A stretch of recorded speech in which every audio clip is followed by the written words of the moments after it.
Mr. President, at the onset, let me express South Africans' condolences to the government and people of Turkey and Syria following the devastating earthquake that struck them a few weeks ago. I would also like to express our solidarity and concern to the people caught up in the many wars and conflict across the globe.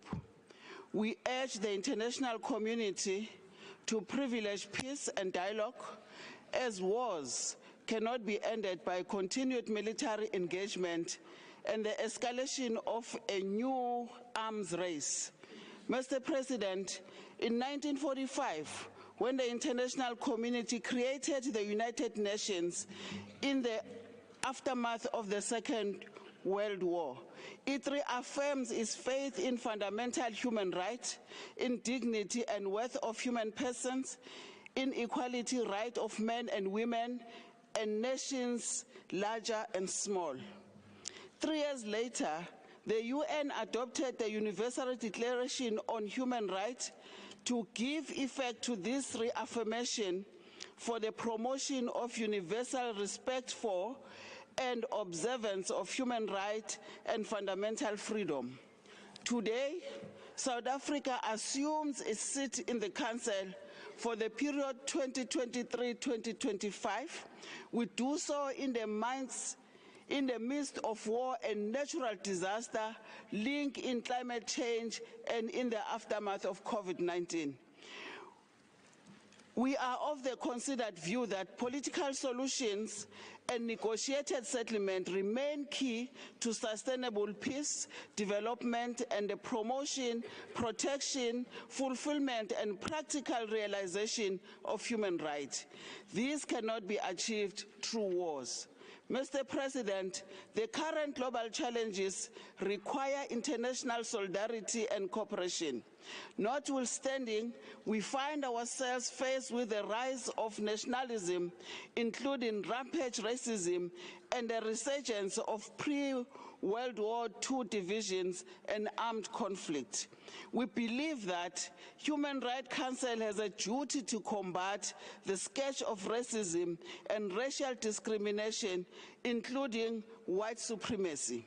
We maintain that the Durban Declaration and Programme of Action remain a comprehensive blueprint to combat racism, racial discrimination, and their contemporary manifestations.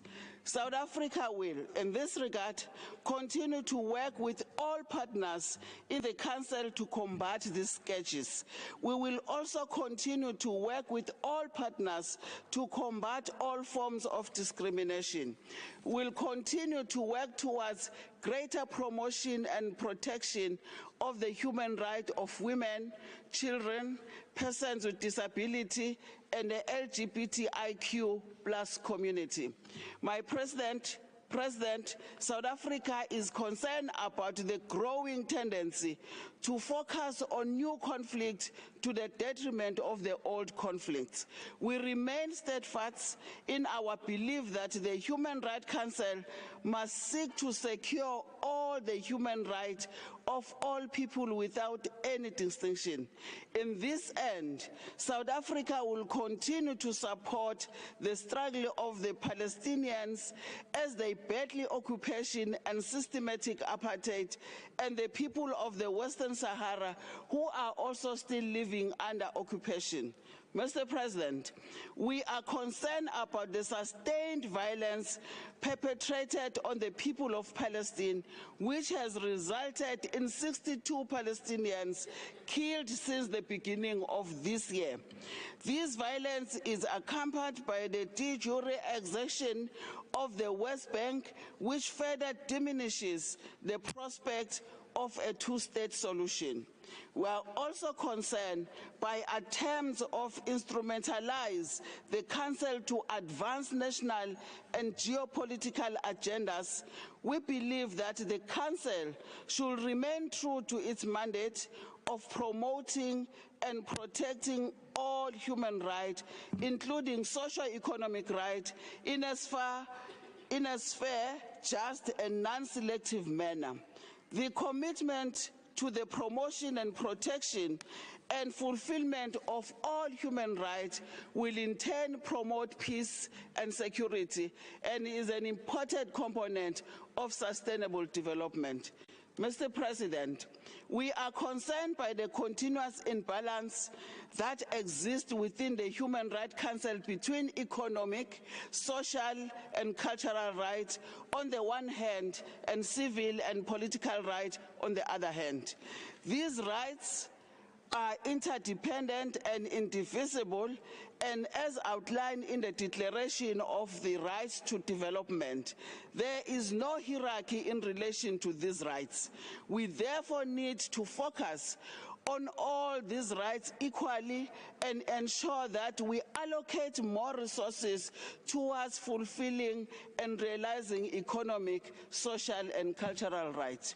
We will, in this regard, also work with all members of this very important institution to end the forced dichotomy between civil and political rights and economic, social, and cultural rights.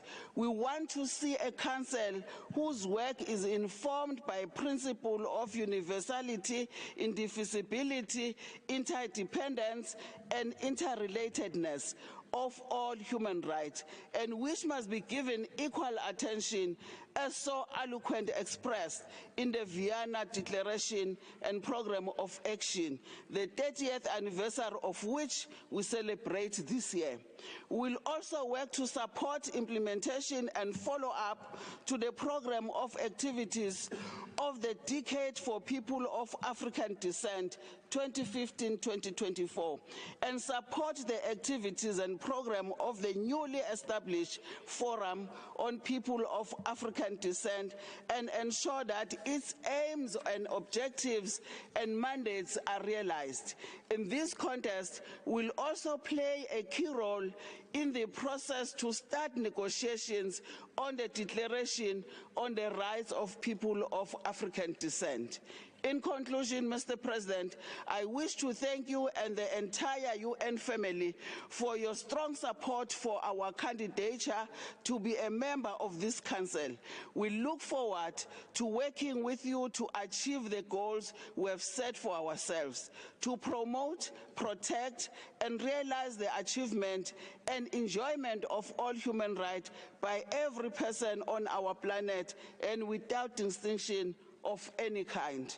This year marks the 75th anniversary of the Universal Declaration of Human Rights and also the 27th anniversary of the South African Constitution that mandates our all-encompassing approach to human rights. Let us work to ensure that it does not take another 75 years to end racism, systematic apartheid, occupation, and the denial of economic, social, and cultural rights that give rise to an unsustained global poverty and inequality. I thank you.